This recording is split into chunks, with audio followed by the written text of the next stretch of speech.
Hola, gente linda, linda. Buenos días, buenas tardes, buenas noches, como siempre. Acá estoy de nuevo en uno de estos audios confesionales. Fue cambiando de nombre el podcast a lo largo de la historia. Primero era solo Violeta Vázquez, después fueron Notas Vivas, ahora son los audios confesionales porque esto no es un podcast, estos son audios confesionales. Gracias a todos los que me tienen ahí en Spotify. ¿Cómo se llama? Cuando ya seguís el podcast y te aparece solo. Yo debo confesar que soy una fanática de los podcasts y que tengo en todas mis listitas. No hago otra cosa que en mis tiempos libres leer y escuchar podcasts. Contenido de valor, contenido largo. Cada vez veo menos redes y escucho más podcasts y eso me hace muy feliz. Espero que este ratito sea eso, que para mí son los podcasts para ustedes. Y como siempre hacemos, estos son episodios improvisados. Lo mismo los que hacemos con Flor Naila Rivero, tenemos un podcast que se llama GPT Podcast. Gracias por traerlo, ¿eh? No es GPT IA, sino que es Gracias por traerlo podcast, que se están subiendo los episodios acá también, porque no dejan de ser audios confesionales, hechos por las dos, también improvisados, pero que tienen su canal propio también, además de estar acá. Los van a identificar porque tienen el loguito de nuestro GPT Podcast. Pero esta vez, después de La mujer en busca de sentidos, que tuvo como 5 capítulos, quiero hablar un poquito de qué es eso de escribir un libro. No sé si empezar contando mi historia escribiendo libros o contando que desde hace tiempo me cruzo con muchas de ustedes que me dicen quiero contar mi historia. O quiero contar una historia, pero que tiene que ver conmigo. Y no dejo de iluminarme e iluminar el camino de que escribir no necesariamente te hace escritor o escritora. Me costó muchos libros sentirme escritora, pero no porque crea que no lo mereciera, sino porque escribir no es una profesión necesariamente, puede serlo, pero no es necesariamente, no es una vocación necesariamente, no es un proceso de descarga, aunque puede ser todo eso junto. Escribir la propia historia, aunque esté contada en nombres de otros, aunque sea la historia de nuestros sueños, de nuestras fantasías, de nuestros personajes internos, uno siempre escribe sobre uno, sobre lo que quisiera vivir, sobre lo que ha vivido, sobre lo que no podría nunca vivir, sobre sus personajes monstruosos, sobre sus héroes, sus antihéroes, sea el rubro que sea, el género que sea. Y escribir es una forma de mirar la realidad, de estar en el mundo, de tener una voz, de haber pasado por esta tierra. Es una forma de creatividad de las más grandes y a la vez, comprobado científicamente, de las más terapéuticas. Y ahí es donde me digo, claro, ¿quién va a pasar por esta vida sin escribir su historia? No deberíamos. Y tal vez no la escribimos en forma literaria, tal vez la escribimos en forma de collage, tal vez la pintamos en un cuadro, tal vez la danzamos, tal vez hacemos música, tal vez la contamos en un podcast. Pero hoy, que la verdad está tan comprometida, que la verdad absoluta nunca existió, pero que incluso la verdad de quiénes somos, nuestras fotos, nuestros diálogos, nuestro contenido, puede ser inteligencia artificial, a lo que no estoy para nada negada, pero que debo decir que me sorprende porque me la creo. Hay un montón de videos que creo que son de verdad y no lo son.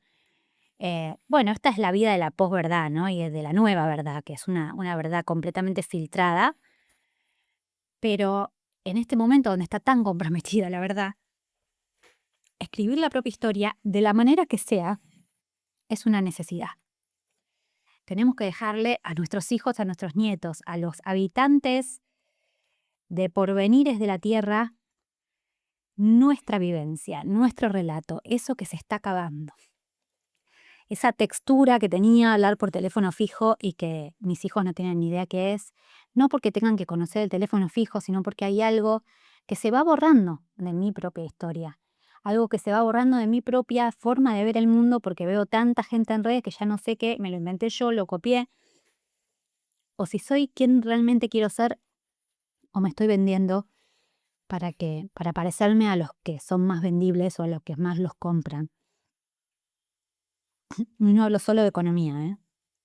No hablo de venderme para obtener dinero únicamente. Entonces,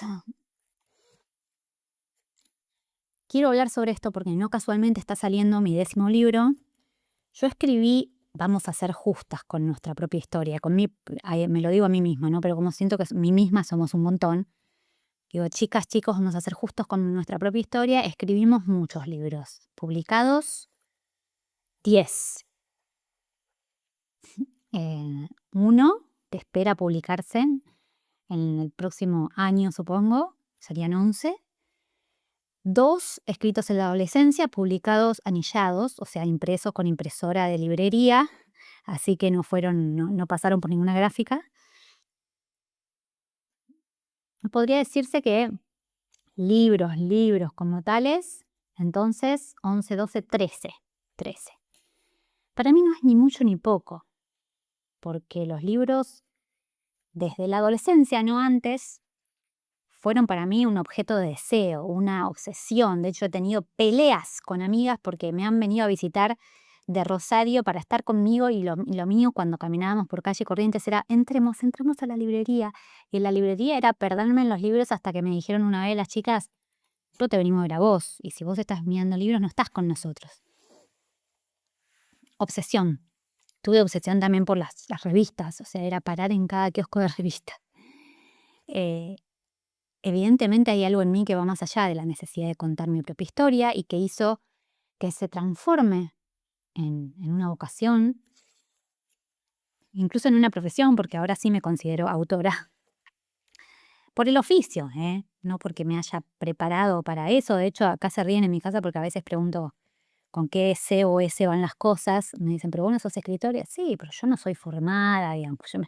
Yo fui deformada en una generación en la que es difícil no tener horrores de ortografía.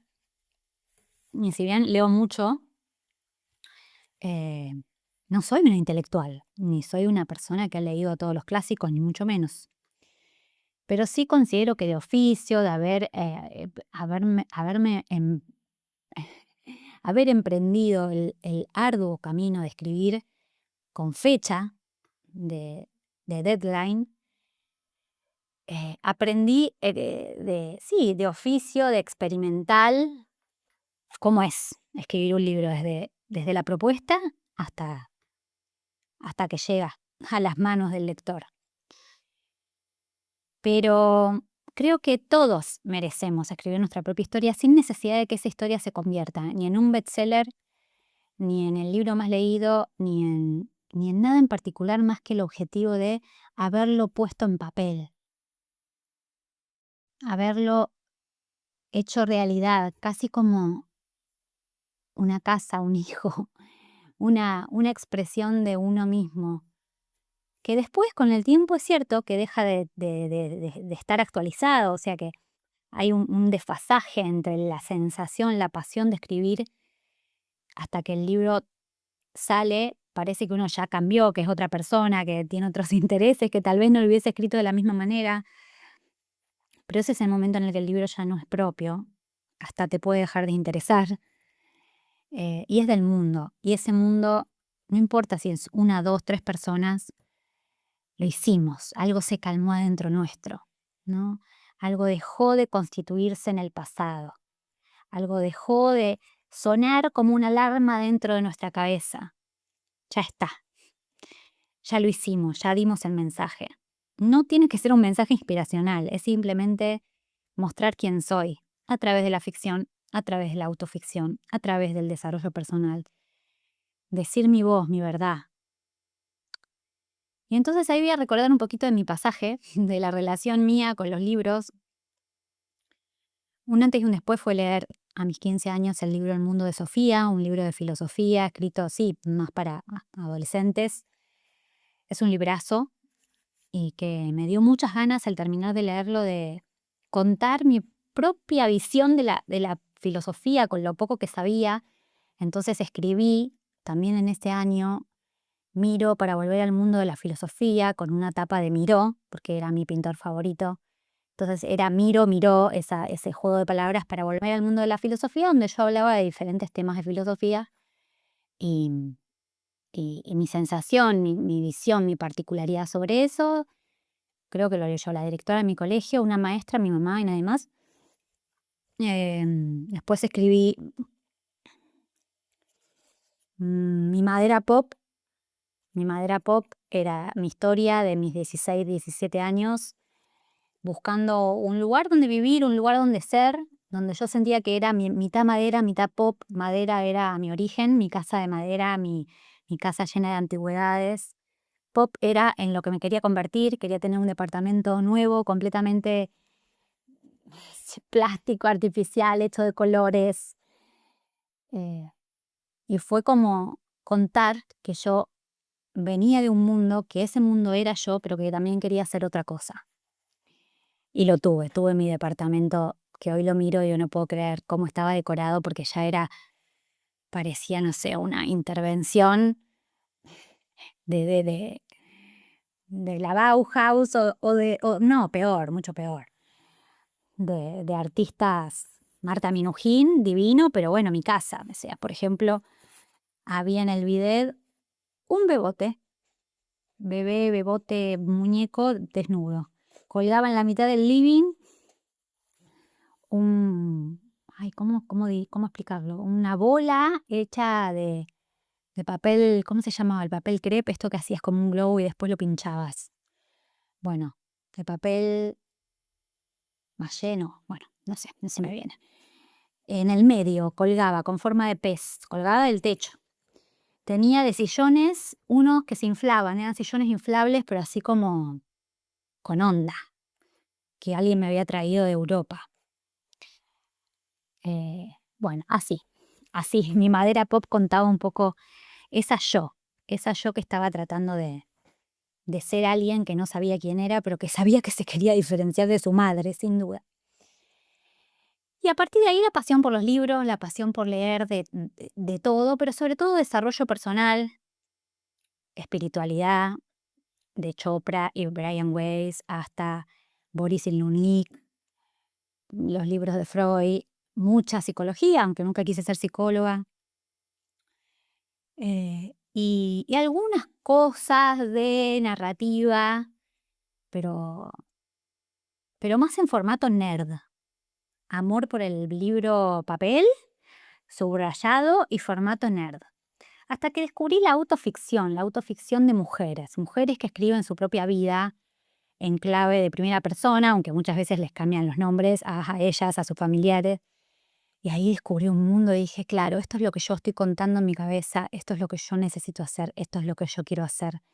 Me acuerdo de haber leído a Caitlin Moran en su libro Cómo ser mujer, contando en cada capítulo la travesía, esto en el año 2010, la travesía de ser mujer en un mundo de hombres antes de que se hablara de esta nueva ola del feminismo, pero además hablando desde los zapatos amarillos, el botox, hasta los desamores, hasta la dificultad de ser madre, hasta la propia maternidad, las drogas, bueno, en fin. La sensación mía fue, claro, hay un mundo hecho por mujeres que no está siendo contado en ningún lado y yo quiero hablar de mis rarezas, porque encima de que soy mujer soy rara. Y quiero que mi voz esté. Y ahí empecé a pensar en escribir un libro y le escribí a la mayoría de las editoriales que conocía y tuve la suerte, la bendición, la sincronicidad de que cuando escribía les contaba que soy poricultora, que soy biodecodificadora, que era, ¿no? Estamos hablando del año 2012, 2013. Y que bueno, que tenía ganas de escribir. que me encantaría escribir mi historia, pero más allá de esto, que tenía mucho para escribir también sobre esos temas que me apasionaban: la maternidad, el puerperio, la lactancia, la biodecodificación, la salud, la enfermedad. Y en Nuevo Extremo, que era en su momento era una editorial muy importante, que tenía a Bocay, a Laura Goodman. Bueno, Laura Goodman se había ido justo ese año. Y creo que un poco por eso me recibió el editor Carlos Santos, que siempre le estaré agradecida a Carlos. Y yo fui con muchos nervios pensando, por favor, Dios, que Dios ayúdame. Si existís, dame la posibilidad de que este hombre vea algo en mí y me dé la oportunidad de escribir sin que yo me tenga que autoeditar, de escribir llegando a las librerías, aunque no gane un peso, por favor, es mi sueño. Tener algo realmente valioso para decir y que toque almas a través de la escritura, ese era mi mayor deseo. Y él me dijo, queremos un libro de lactancia, nos interesa y queremos que se llame Dar la teta. Yo quería que se llame La leche que te parió, pero fuimos por Dar la teta. Todo el contenido no fue, digamos, nada fue rebotado. Y entonces yo quería hablar de biodecodificación también, así que le pusimos de bajada. Ay, ¿cuál es la bajada? La tengo que ir a ver, pero era una bajada bien de biodecodificación y el libro contaba parte de mi historia. Hablaba de lactancia, hablaba de puerperio, hablaba de sexualidad y hablaba de salud y de biodecodificación.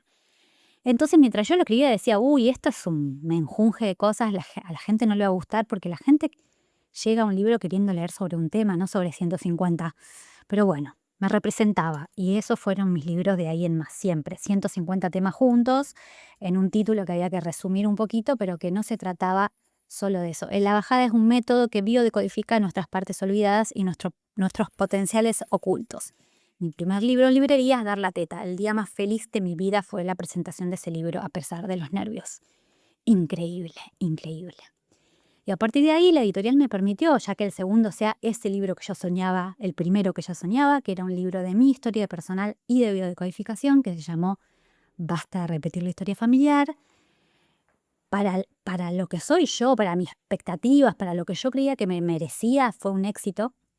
No porque se haya vendido tanto, tanto, tanto, pero realmente tuvo repercusión mucha en las personas que lo leían, que lo recomendaban. Es como el libro más, si se quiere, importante, conocido, que digamos, excedió el mundo particular de la, de la lactancia y que tenía que ver con lo que yo quería escribir. Fue el más disfrutado, el más sentido, se escribió muy rápido. A partir de ahí me di cuenta que yo tenía un don y un método para escribir, que escribía en no máximo de 2 meses todo un libro, dividía, lo hacían así naturalmente, necesitaba terminarlo, ¿no? Si bien disfrutaba el camino, era a medias, la sensación era, quiero descubrir qué es lo que viene, qué es lo que tengo para decir, qué es lo que me baja.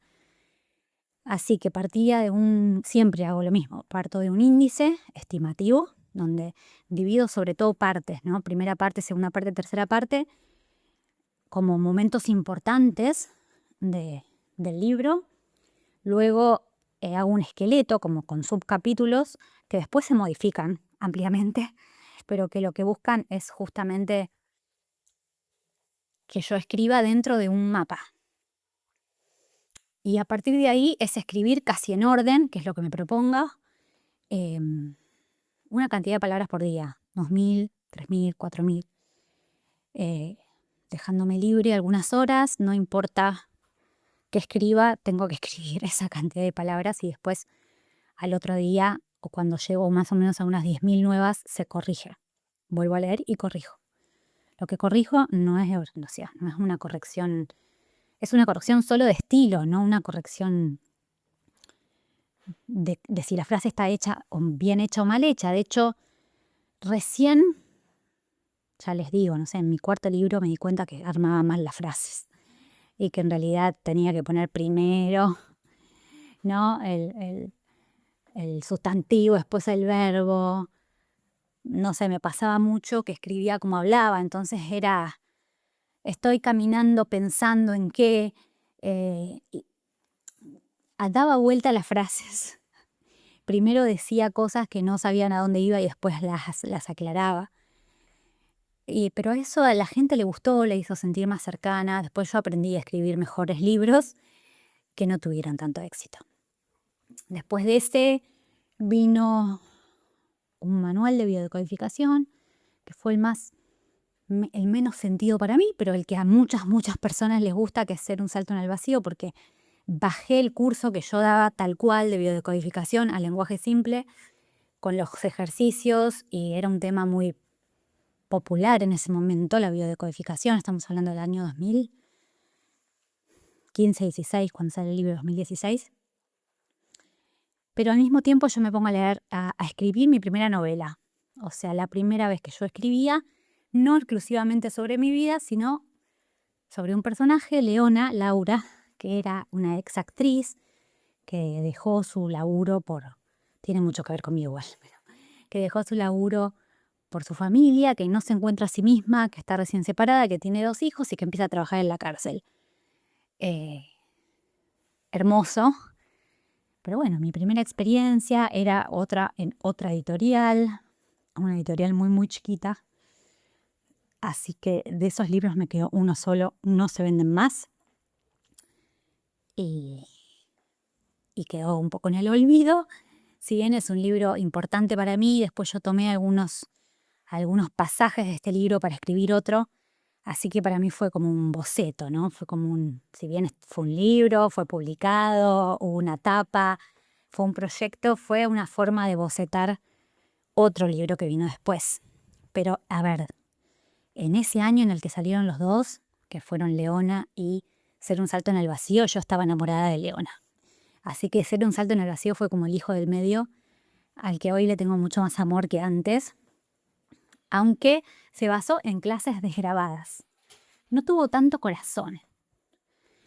Después vino Todo lo que soy capaz de no decir, un libro al que lo pude hacer ilustrado con mi amiga Clarice Urieta, un libro de pasajes sobre el amor y el desamor, y ese fue un libro súper sentido, atravesado por una relación tóxica de pareja, donde había mucho sobre eso, que ahora fue retomado incluso en el último libro de Duela. Y aprendí que no era necesario hacer toda una estructura para escribir, y esto es lo que te quiero decir. Se puede escribir en una hoja un párrafo como si fuese un diario, y a veces tiene más valor eso que intentar hacer el libro de narrativa parecido a todo lo que leíste. Ese libro eran simplemente pensamientos, cada hoja un pensamiento. Y para mí fue hermoso, liberador, y si quiero poner una ilustradora la pongo, y si no me lo lee nadie, no me lo lean. Pero ahí estaba yo, viva, diciendo las cosas más descarnadas, poniendo en juego la poesía aunque no sabía de poesía, la narrativa aunque no sabía de narrativa, los haiku aunque no sabía de haiku. Estaba ahí dándolo todo sin saber nada, y así se empieza. Era mi número 1, 2, 3, 4, 5, no, sí, mi quinto libro, y siento que fue el primer libro de esta escritora. ¿Por qué? Porque fue el más simple, el menos ambicioso. Así que ahí está. Ahora también se está muriendo, en el sentido de que ya se están acabando los ejemplares y no se reimprimieron. Lo mismo que Dar la teta, se están acabando los ejemplares y no se reimprimieron. Lo mismo que Leona, lo mismo que Ser un salto en el vacío, porque tengo una noticia para darles. Los libros mueren. Los contratos duran entre 7 y 10 años, dependiendo de la editorial, y si no se reimprimen, salvo que los derechos vuelven al autor, pero salvo que uno empiece en otra editorial o lo vuelva a hacer, esta vez con su propio maquetado, con su propio diseño de libro, con su propia portada, porque eso sí suele ser propiedad de la editorial, el contenido vuelve al autor exclusivamente y lo podés reeditar. En mi caso no es de mi interés reeditarlos por mí misma, y tampoco es mi interés dárselos a una editorial. Son libros que amé mucho, pero lo que tengo para decir ahora lo estoy diciendo en mis últimos libros. Y eso es lo que quiero que tome fuerza. Bien, después vino Ensambladas, un libro. ¡Wow! Lo que fue ese libro. Era contar mi historia de familias ensambladas, recopilar testimonios de familias ensambladas. Y con Andrea González, mi amiga que vive en Alemania y es diseñadora gráfica, hacer un libro objeto. hacer un libro hecho de collage con nuestra propia historia, nuestras propias fotos, los dibujos de nuestros hijos y el ensamble hecho arte. Es un libro que amo profundamente y que salió en el 2018-2019, ya me perdí, si no me equivoco, libro número 6, y que fue uno de los más caros porque también la hoja, el papel a color, mm, el que supuestamente uno de los que menos se vendió y uno de los más queridos para mí. Luego vino Leche de Madre, por primera vez en Planeta. Yo muy feliz de poder llegar a Planeta, que era un sueño para mí, porque es una editorial que distribuye los libros en todo el país y también en países limítrofes. Para mí era una amplitud de llegada enorme. Y bueno, con Planeta hice Leche de Madre, un librazo, estudié muchísimo para ese libro. Porque además de tener pasajes personales y sentidos, sobre todo era material técnico de lactancia, era poner todo lo que yo sabía de lactancia en un libro, cual Biblia, que terminó siendo más un manual para puericultoras, profesionales de la salud, que para familias.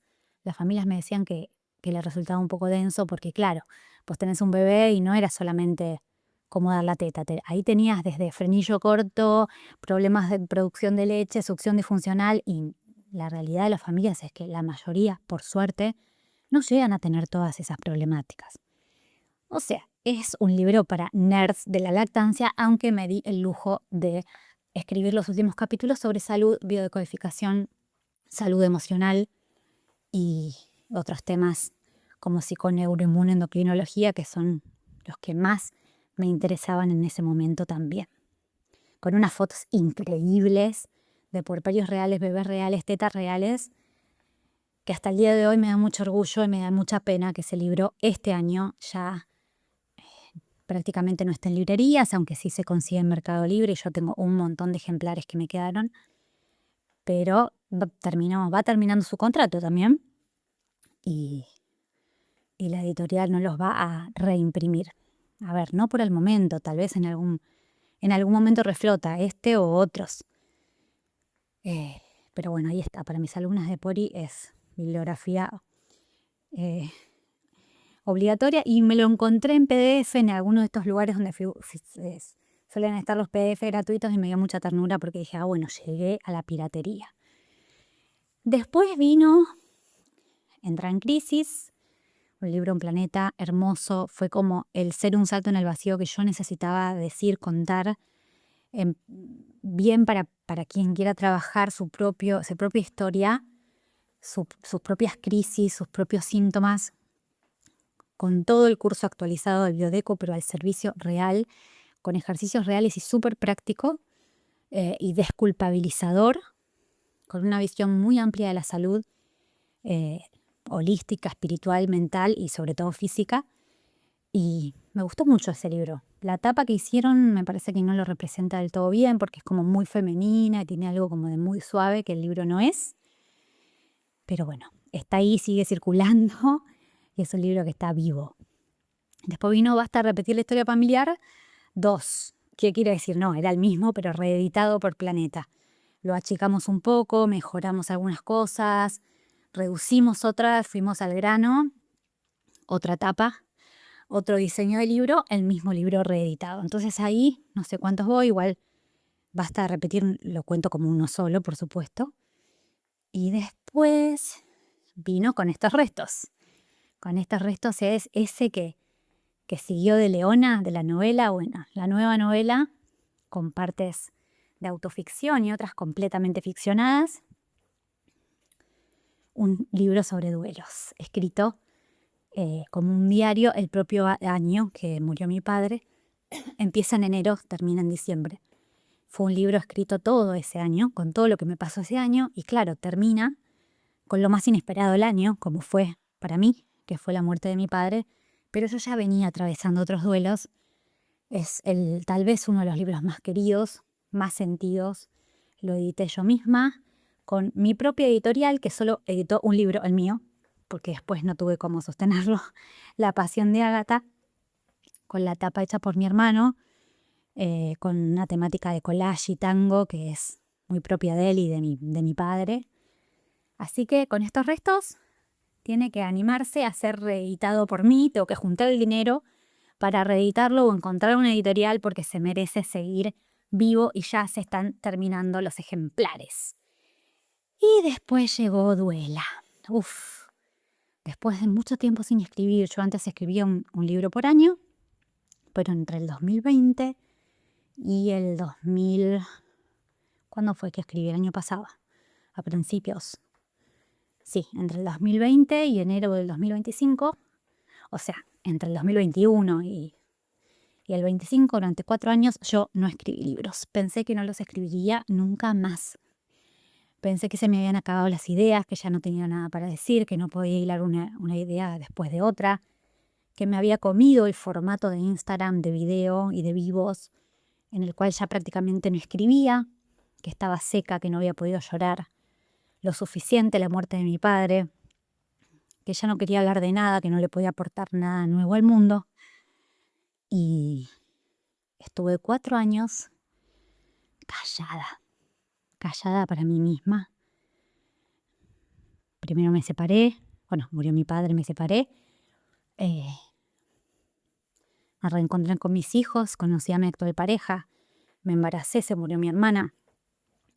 Parí, tuve todos los problemas habidos y por haber en el puerperio. Cerré mi escuela de puericultura de 1.000 millones de años que me sostenía económicamente y emocionalmente. Y todo ese tiempo estuve en silencio. Un silencio necesario, que pensé que sería eterno, pero que en algún momento ese movimiento hacia adentro se hace movimiento hacia afuera. Tiene que hacerse, tiene que darse ese lugar. Y volví siendo otra. Tal vez en este momento de tu vida necesites hacer silencio, pero en algún momento esas palabras van a empezar a brotar y van a tener que ponerse en algún lugar. Palabras que van a tener que escribirse, danzarse, cantarse. Palabras que necesitas darle forma, como cuando una idea pasa a plasmarse, a manifestarse. Como si abrieras un canal con una voz que te habla, que sos vos mismo, vos misma, y que realmente necesita dejar ese legado para el mundo. Porque también somos contribución, no solamente somos expresión. Venimos a crear para otros. Venimos a darle nuestro corazón a otros. Por eso tu historia merece ser contada y voy a dejar acá porque voy a hacer un segundo capítulo porque esto sigue y en algún momento necesité volver a escribir y te voy a contar sobre qué, porque quedan 2 libros más para contarte. Y quiero también abrirte que en base a todo esto que fui diciendo y por esto y porque me convocó Yaitza, que es una escritora hermosa, que da talleres de escritura, me convocó para dar un taller con ella y dije sí, vamos a hacerlo, vamos para adelante, porque quiero que vos también cuentes tu historia a tu manera, con tu corazón, sin pretensiones extraordinarias, con solo la pretensión de ser vos mismo, vos misma, aunque sea una ficción. Así que ahora en mayo vamos a lanzar nuestro taller online de escritura creativa. Y no sé cómo nos va a ir, porque no nos conocemos con ella, no. Nos cruzamos una vez que me trajo su libro, pero nada más. Pero bueno, vamos a dar el salto al vacío de ver cómo se congenian nuestros estilos para poder ofrecer este espacio nuevo, creativo para mí, que es acompañar a otros, a otras, a usar su voz y escribirla. Gracias. Voy a seguir en el próximo capítulo porque este me quedó larguísimo. Pensé que iba a ser de 10 minutos. Me pasa siempre lo mismo. Gracias, gracias, gracias. Y no te olvides que mi libro Duela salió el 1 de abril. Hoy es 4 de abril. Está en todas las librerías del país. Está en ebook. Está en Mercado Libre, como los otros libros que también los puedes encontrar, porque hasta todos, creo que menos Leona, al menos incluso usados, están todos en mercado, por suerte. Duela también está en ebook y de verdad, para mí es re importante el apoyo y saber si aporté, si cumplí sus expectativas y si es un antes y un después el libro, porque, porque para eso los escribo, para que ese antes y después, sea chiquito o grande, sea una puerta, para que no pasen como pasa el día y la noche, sino que quede en algún lugarcito del corazón y se comparta, se regale, pase de mano en mano, se escriba, se haga propio. Gracias por eso, gracias por el apoyo, de verdad.